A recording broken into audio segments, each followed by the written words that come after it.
الحمد لله رب العالمين والصلاة والسلام على أشرف الأنبياء والمرسلين وعلى آله الطيبين وأصحابه الطاهرين. أما بعد فأعوذ بالله من الشيطان الرجيم. بسم الله الرحمن الرحيم.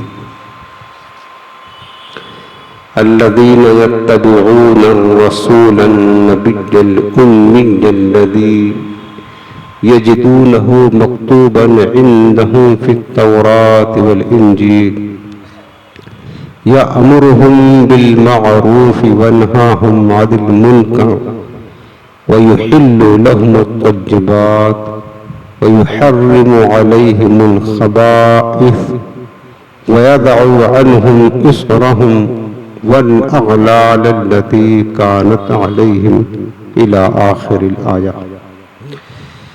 آمنت بالله صدق الله العظيم وبلغنا رسوله النبي الكريم رؤوف رحيم عليه أفضل الصلاة والتسليم. اللهم رب اشرح لي صدري ويسر لي أمري واحلل عقدة من لساني يفقهوا قولي. رسول رحمت،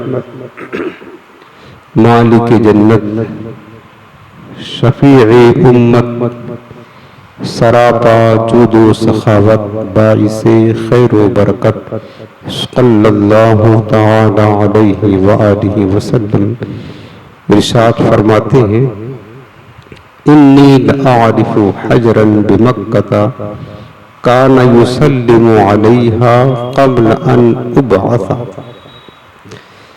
میرے آقا فرماتے ہیں کہ بے شک مکہ میں ایک پتھر تھا، میں اسے پہچانتا ہوں، اور وہ پتھر میرے بعثت سے پہلے، یعنی میری اعلان نبوت سے پہلے مجھ پر سلام پڑھا کرتا تھا. سبحان اللہ. کان یسلم علیہ، میرے آقا فرماتے ہیں کہ پتھر مجھ پر سلام پڑھتا تھا اس وقت جس وقت کہ میں نے ابھی کسی کو نہیں بتایا تھا کہ میں اللہ کا نبی ہوں. اعلان نبوت سے پہلے وہ پتھر حضور کو سلام پیش کیا کرتا تھا. پھر میرے حضور فرماتے ہیں وَإِنِّي لَأَعْرِفُهُ الْآنَ، اور آج تک میں اس پتھر کو پہچانتا ہوں. سبحان اللہ. میرے عزیزوں، حضور کی شان تو یہ ہے کہ بے جان پتھر، جبکہ سرکار نے بتایا نہیں کہ میں اللہ کا رسول ہوں، لیکن ان پتھروں کو پتا ہے کہ اللہ کے رسول ہیں، اور ان پتھروں کو یہ بھی پتا ہے کہ اللہ کے رسول ہیں. جب حضور کی یاد آئے تو حضور کی بارگاہ میں سلام پڑھنا چاہیے. سبحان اللہ.